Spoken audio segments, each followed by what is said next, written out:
Bonjour à tous et bienvenue, vous écoutez Dans la Poche, un podcast dédié à la tech, au minimalisme et à la productivité.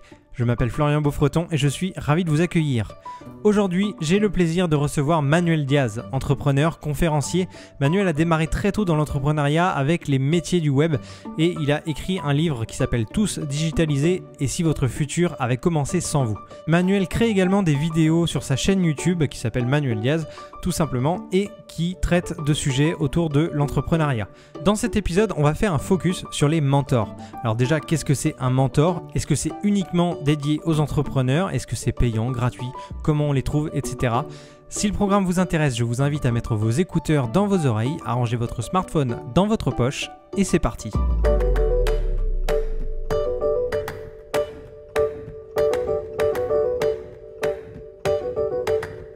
Salut Manuel, comment ça va ? Ça va très bien, salut. Salut, ravi de t'avoir dans le podcast. J'ai fait une petite intro en te présentant, mais est-ce que tu peux me dire exactement ce que tu fais, qui tu es, d'où tu viens, etc. Alors, je m'appelle Manuel Diaz, je suis entrepreneur, je suis le fondateur français de Imakina. Imakina, c'est un groupe mondial de communication et de digital business. En fait, on aide des grandes marques, pour faire simple, à être plus efficaces dans leur business digital sous différents aspects. Et notre particularité, c'est que quand on prend une problématique pour une de nos marques, on fait tout de A à Z et on accompagne notre client sur toute la chaîne de valeur. Voilà. Ok, parfait. Si mes sources sont bonnes, tu as commencé à entreprendre très jeune. Oui. À quel âge tu as commencé ? J'avais 18 ans. Ok. J'avais 18 ans et c'était la fin des années 90, le début du web tel qu'on le connaît plus trop aujourd'hui. Et c'est vrai que c'est fascinant de voir cette industrie avancer, évoluer. Les podcasts n'existaient pas, par exemple. Exactement. Ça a bien évolué depuis. Et du coup, la question qui me vient en tête quand je vois que tu as commencé à 18 ans, c'est comment on apprend à entreprendre ? Est-ce que tu avais une fibre entrepreneuriale ou tes parents étaient peut-être entrepreneurs ? Comment tu as appris finalement ? La fibre principale, c'est la passion. C'est-à-dire que moi, j'étais passionné par l'informatique en général, ce que ça permettait de faire. Le web a rendu vivant, a innervé l'informatique en fait, en connectant les ordinateurs entre eux. Et c'était fascinant. Et c'est cette passion qui m'a drivé, qui m'a donné envie d'entreprendre. Je ne viens pas d'une famille d'entrepreneurs. J'avais aucune prédisposition à être entrepreneur. J'ai même fait une année de médecine, c'est pour te dire si c'est loin de l'entrepreneuriat. Donc non, j'avais pas ça. Et après, chacun le vit différemment, mais moi j'ai toujours eu, comme beaucoup d'entrepreneurs du web de cette époque-là, un peu ce complexe de l'autodidacte, c'est-à-dire que tu travailles un peu plus que la moyenne parce que tu te dis justement... j'ai plein de choses à rattraper, comme je ne viens pas de là. Ma passion, c'est avant tout le web. Et maintenant, il faut que j'apprenne plein d'autres trucs. C'est-à-dire comment on monte une boîte, comment on gère une boîte, comment on gère des gens, etc. Donc, ça m'a amené à me poser des tonnes de questions sur ces sujets-là et à beaucoup travailler sur ces questions-là.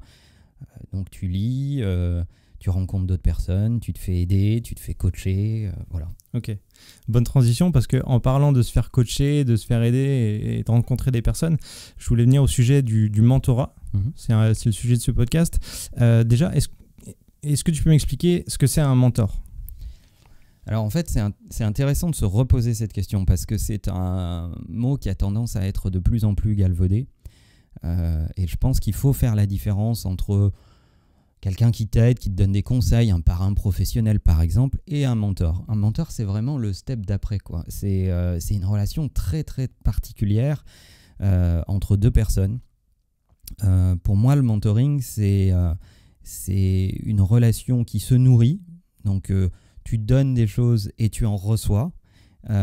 Et la différence entre quelqu'un qui te donne des conseils occasionnels et qui t'aide et un mentor, c'est qu'il y a cette notion d'admiration qui commence à arriver. Et je pense qu'on ne peut pas être un mentor s'il n'y a pas une admiration réciproque. Et on ne peut pas avoir une relation de mentoring s'il n'y a pas d'admiration réciproque. D'accord. Est-ce que le mentor, c'est uniquement fait pour les entrepreneurs ? Ou est-ce que dans d'autres situations, pour des sportifs par exemple, ça peut marcher aussi ou... Bien sûr, ça marche dans plein de cas. C'est pas du tout fait que pour les entrepreneurs. Tu parlais des sportifs, ils ont des partenaires d'entraînement, ils ils ont du staff autour d'eux. En fait, c'est cette relation particulière de confiance, c'est se sentir moins seul, plus accompagné, plus équipé, plus fort à deux pour affronter des challenges, des difficultés, des envies. Pour moi, ça serait la meilleure définition du mentoring. Comment on trouve son mentor ? Comment on fait ? Est-ce que c'est quelqu'un qu'on connaît d'avance ou qu'on suit depuis un moment ? Est-ce qu'il y a une plateforme pour trouver des mentors ? Je sais pas. Alors, je sais qu'on est très solutionniste aujourd'hui, c'est-à-dire qu'on aime beaucoup avoir des apps pour tout solutionner. Non, au contraire, je pense qu'un bon mentor se trouve avec le temps. D'abord, il ne faut pas être pressé. Vous allez trouver des gens qui vont vous aider, vous donner des conseils, qui vont être dans votre industrie, qui ont fait des choses un peu en avance de phase par rapport à vous et donc qui vont pouvoir vous guider. Ça peut être intéressant. Et puis avec le temps, vous allez développer des relations particulières avec certains d'entre eux. Et ces relations où ça marche un peu mieux, où on sent qu'il y a un peu un crush entre ces personnes-là, vous pouvez vous dire que ça, c'est les prédispositions pour une relation de mentoring. Mais ça prend du temps. Et c'est difficile d'avoir cette connivence particulière, en fait. Et je pense qu'il ne faut pas être pressé. Et je pense surtout qu'il faut prendre son temps avant de dire « oui, j'ai trouvé mon mentor ».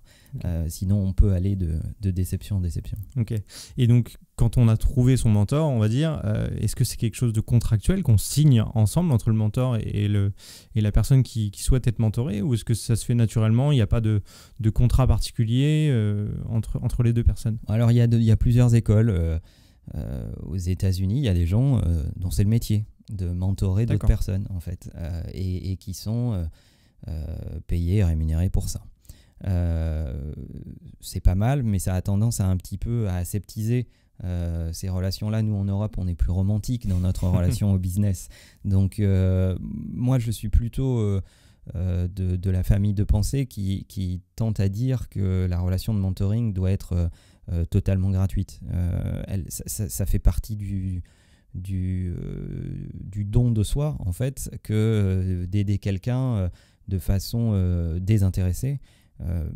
Je pense que ça fait partie de la définition du mentoring. Après, si la relation est saine, qu'il y a de la valeur créée, qu'on considère qu'une partie de cette valeur a été possible pour telle ou telle raison, c'est justement là où on va pouvoir évaluer si cette relation de mentoring est saine ou pas. Mais il y a des gestes élégants qui peuvent exister, mais l'argent ne doit pas être le moteur. D'accord. Ça faisait partie d'une de mes questions un petit peu plus tard, c'est quel est l'intérêt pour le mentor d'aider un jeune entrepreneur, par exemple ? Est-ce qu'il est financier ? Est-ce qu'il prend des parts dans la société, dans le projet que l'entrepreneur développe ? Pour moi, souvent, c'est le symptôme d'une relation qui n'est pas bonne. Okay. C'est-à-dire que si on commence par discuter des modalités de mentoring et de qui va gagner quoi, il faut se méfier. Okay. Je trouve que notre industrie, celle des nouvelles technologies, c'est une industrie qui s'est beaucoup construite sur les autodidactes. Il n'y avait pas d'école pour apprendre ce que le web a amené, et puis les meilleurs professionnels ont appris en inventant en même temps ce qu'ils étaient en train de faire, en fait. Donc, on faisait avancer le train tout en posant les rails. Donc, il y a une tradition dans cette industrie qui est de rendre un peu de ce que tu as appris. Et c'est très lié au fait que cette industrie a été très autodidacte à ses débuts. Alors, aujourd'hui, c'est plus organisé. Il y a des écoles qui t'apprennent les principaux langages de développement autour du web ou les techniques de design, ou il y a même des écoles autour du management, des métiers du numérique, etc. Donc ça s'est beaucoup organisé. Mais notre industrie, elle s'est beaucoup construite là-dessus. Donc il y a une tradition qui démarre d'ailleurs de la vallée à aider les autres, à transmettre un peu ce que tu as découvert comme tu donnerais un bon plan. Et le mentoring, c'est beaucoup nourri de ça. Donc pour moi, il n'y a pas cette relation commerciale là au début. Il ne faut pas qu'elle y soit. Et si elle n'y est, elle ne peut arriver que bien plus tard, comme une forme d'évidence. Mais j'y suis pas très favorable, en fait. Ok. Oui, parce qu'après, on passe un peu dans la catégorie où le mentor devient plutôt associé ou c'est ça. Co-gérant de l'entreprise. Et c'est peut-être ce qu'on ne demande pas à un mentor. Ouais. On va demander à... Si on est dans le cas d'un entrepreneur qu'on peut aider, du côté mentor, il va parler avec son mentor de sujets dont il ne peut pas parler avec ses associés, dont il ne peut pas parler avec son board, dont il ne peut pas parler avec sa famille, Bref, tout un tas de sujets Ok. où il a besoin d'une soupape de sécurité, d'un espace de liberté totale. Et à mon avis, c'est ça la bonne relation de mentoring. Ok, c'est vraiment une relation très personnelle entre les deux personnes. Alors, pas relation romantique, amoureuse et tout, mais vraiment, professionnellement parlant, c'est vraiment deux personnes qui vont être très proches du coup et qui s'entendent bien de base. C'est ça. Et donc, combien de temps est-ce qu'on garde un mentor finalement? Est-ce qu'on le garde que sur 1 an, 2 ans, 3 ans ou même moins, je sais pas? Ça dépend du mentor. Souvent, on a un mentor pour une aventure professionnelle ou un objectif, on va dire. Et vous avez choisi ce mentor parce que il va vous apporter des choses là-dessus. D'ailleurs, il y a des critères là-dessus. Il ne faut pas choisir n'importe qui comme mentor. Je ne sais pas si on en parle un peu plus tard ou pas, mais c'est important de bien choisir son mentor. Mais souvent, vous l'avez donc choisi parce qu'il peut vous apporter quelque chose vis-à-vis de un challenge particulier. Donc si vous changez de challenge, d'industrie, si vous faites autre chose totalement, il y a de fortes chances que vous ayez à changer de mentor. Mais si vous avez la chance d'avoir un mentor qui est multidisciplinaire, qui a eu plusieurs vies, qui lui-même a vécu plusieurs aventures professionnelles, alors peut-être que vous pourrez le garder. D'accord, ok. Mais vous pouvez sinon le garder comme ami, hein, c'est pas très... Ouais. Il n'a pas besoin Oui, d'être dans sa fonction de mentor tout le temps. Hein. Il faut que la relation entre le mentor et l'entrepreneur se termine bien quand même, c'est un peu le but. C'est le but. Ouais. Ok. Et du coup, ma question suivante, c'était, est-ce qu'on peut avoir plusieurs mentors dans sa vie? Ou est-ce qu'on doit se contenter d'une seule personne qui nous aide pour un projet et après c'est terminé, on est censé être voler de ses propres ailes en gros? Non, je pense qu'on peut en avoir plusieurs. J'ai vécu beaucoup et connu beaucoup d'entrepreneurs qui ont changé d'industrie totalement, qui venaient du numérique et j'en connais qui sont allés vers des métiers très manuels, j'en connais qui sont devenus boulangers, j'en connais qui ont acheté des hôtels, etc. Donc là, on peut avoir plusieurs mentors évidemment parce que la vie d'abord vous amène à changer de position géographique, à déménager, etc. Et ça, c'est important parce que la relation avec un mentor, elle a besoin d'être réelle, palpable, et c'est difficile de l'avoir très à distance, en fait. Dès lors qu'il y a des fuseaux horaires et beaucoup de logistique autour, ça devient compliqué. Ça devient moins spontané. Voilà. Okay. Donc c'est un peu ennuyeux. Donc oui, je dirais qu'on peut avoir plusieurs mentors. Okay. Maintenant, on ne peut pas enchaîner les mentors comme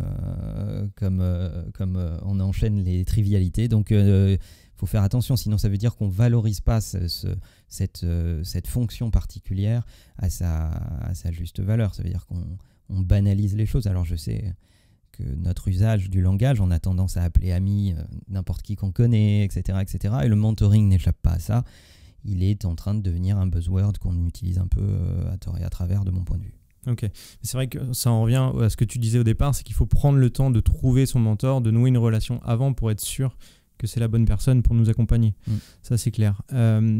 À partir de quel moment, quand on a vécu une carrière, hein, on a été un peu, comment dire en anglais, successful, est-ce qu'on peut se sentir prêt à devenir mentor?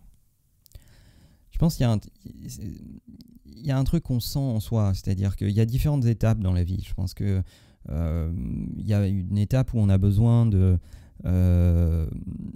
d'être à la hauteur de ce qu'on vous a confié, c'est l'étape éducative en fait. Donc on a besoin de ne pas décevoir ses parents, de ne pas décevoir ses proches, d'être à la hauteur, etc.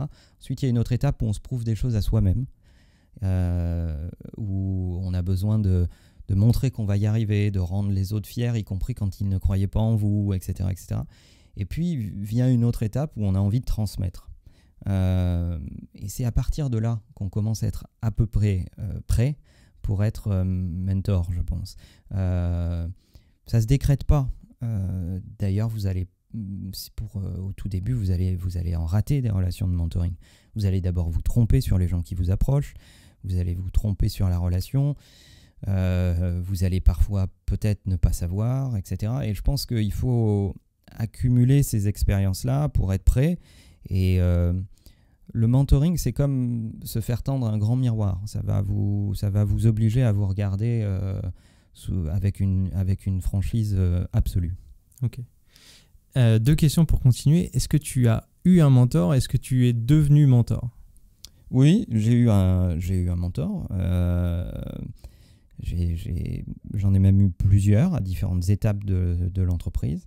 J'ai la chance d'ailleurs d'avoir ce qui était une relation de bons conseils pour moi à une époque et qui est devenu vraiment une forme de mentor et qui est aussi un de mes associés, ce qui est assez rare. Okay. Parce que normalement on essaye justement qu'il y ait une distance avec ce que tu fais. Donc oui, bien sûr. Et depuis quelque temps, oui,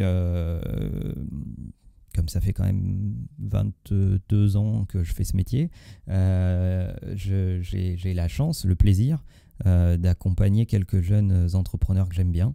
Alors certains pas forcément dans une relation de mentoring, certains plutôt dans une relation de conseil, et quelques-uns dans une relation de mentoring parce qu'il y a cette alchimie particulière justement. D'accord. Est-ce qu'il y a d'autres choses à savoir sur les mentors, sur les gens qui sont mentorés justement qu'on n'a pas encore évoqué? Moi je dirais qu'il y a quelques conseils quand même qu'il faut avoir en tête. Souvent quand on cherche un mentor, on va au début essayer de trouver la personne qu'on admire le plus. Et j'ai déjà vu des gens approcher de très gros chefs d'entreprise alors qu'ils étaient des start-upers. Ça ne veut pas dire que c'est mal, mais je pense que c'est inefficace. Quand on monte une boîte, quand on démarre une start-up, qui plus est pour la première ou deuxième fois, donc on n'a pas non plus des kilomètres dans les pattes d'expérience, approcher un patron du CAC 40, je ne suis pas sûr que ça soit très efficace. Moi, le conseil que je donne à ce sujet, c'est prenez des gens qui ont à peu près le double de la taille de votre boîte. Donc si vous avez une boîte de 2-3, prenez des gens qui ont une boîte de 6, 10, 12. Mais sinon, vous allez avoir des gens qui sont très déconnectés de votre réalité, qui vont vous donner certainement des conseils très intelligents, c'est sûr, mais plutôt inadaptés à votre réalité. Et il ne faut pas confondre le fait d'admirer des gens pour ce qu'ils sont, ce qu'ils font et ce qu'ils ont atteint et le fait qu'ils puissent vous mentorer. Donc ça, c'est un premier conseil que je donnerais. Et puis le deuxième que je donnerais également, c'est de ne pas démarrer en se disant « je veux que ça soit mon mentor », mais plutôt démarrer dans une relation très claire et franche qui dit voilà, j'essaye d'accomplir ces sujets-là, je pense que tu peux m'aider parce que tu es passé par là, est-ce que tu acceptes? Et d'émettre les règles du jeu assez vite. Combien de temps vous allez lui prendre, à quelle fréquence, etc., etc. Une fois que ça c'est en place, vous allez pouvoir voir s'il y a ce supplément d'âme ou pas et s'il va vraiment devenir votre mentor ou pas. Dans tous les cas, c'est un jeu où vous ne pouvez que gagner parce que vous avez ou quelqu'un qui vous donne des conseils et ça se passe bien et tant mieux. Si ça se passe pas bien, bah vous arrêtez. Et si ça se passe vraiment très bien, il peut potentiellement devenir votre mentor, donc vous n'avez rien à perdre. Ok. Est-ce que tu as un conseil pour ceux qui ne savent pas encore s'ils doivent se lancer dans le monde de l'entrepreneuriat ou qui ont peur de le faire? Je pense que le meilleur conseil à donner face à ça, c'est le complexe de la tablette de chocolat. Je m'explique. Tu manges un carré de chocolat, tu sais très bien que tu dois t'arrêter à un carré, et puis tu continues et tu sais que c'est pas bien. Mais c'est plus fort que toi. L'entrepreneuriat, c'est pareil. C'est-à-dire, tu te dis j'ai peur, il y a du risque, je vais peut-être prendre des risques particuliers ou quitter une situation professionnelle peut-être confortable pour ceux qui se mettent à entreprendre en cours de carrière, mais je ne peux pas m'en empêcher. Si vous sentez cette flamme particulière qui vous laisse penser que vous ne pouvez pas vous en empêcher, alors c'est que vous êtes mûr pour entreprendre. Si vous voyez plus de risques que d'opportunités, alors il ne faut pas y aller. Entreprendre, c'est aimer le risque, aimer l'instabilité, aimer les problèmes. À partir du moment où vous allez entreprendre, vous êtes responsable de tous les problèmes qui vont se passer dans votre boîte. Votre boulot, c'est de les résoudre. Et vous êtes même responsable de ce que vous ne faites pas. Parce que dès que vous allez engager quelques personnes pour travailler pour vous, c'est vous qui les avez engagés. Donc s'ils font des conneries, vous en êtes responsable. Même de ce que eux font et de ce que vous n'avez pas fait. Donc il faut aimer ça. Il faut aimer résoudre des problèmes, il faut aimer des chemins cabossés, il faut aimer bricoler, rafistoler, il faut aimer les difficultés. Merci Manuel pour ces bons conseils. Avec plaisir. J'espère que ça t'a plu de participer à ce podcast et j'espère que vous, auditeurs, ça vous a intéressé. Tu avais d'ailleurs, Manuel, sur ta chaîne YouTube, parlé des mentors. Je laisserai le lien de cette vidéo en description. Et n'hésitez pas aussi à aller voir toutes les vidéos de Manuel. Tu en sors 1 ou 2 par semaine, je crois. Ouais. Et c'est autour de l'entrepreneuriat, etc. Donc, c'est vraiment super intéressant. Je vous conseille d'aller vous abonner. Merci. À très vite, Manuel. À très vite. Et merci pour l'invitation. Merci d'avoir écouté ce podcast. N'hésitez pas à le partager sur les réseaux sociaux, à laisser des commentaires sur la chaîne YouTube ou à laisser un avis sur les plateformes de podcast. En attendant, je vous dis à très vite dans votre poche.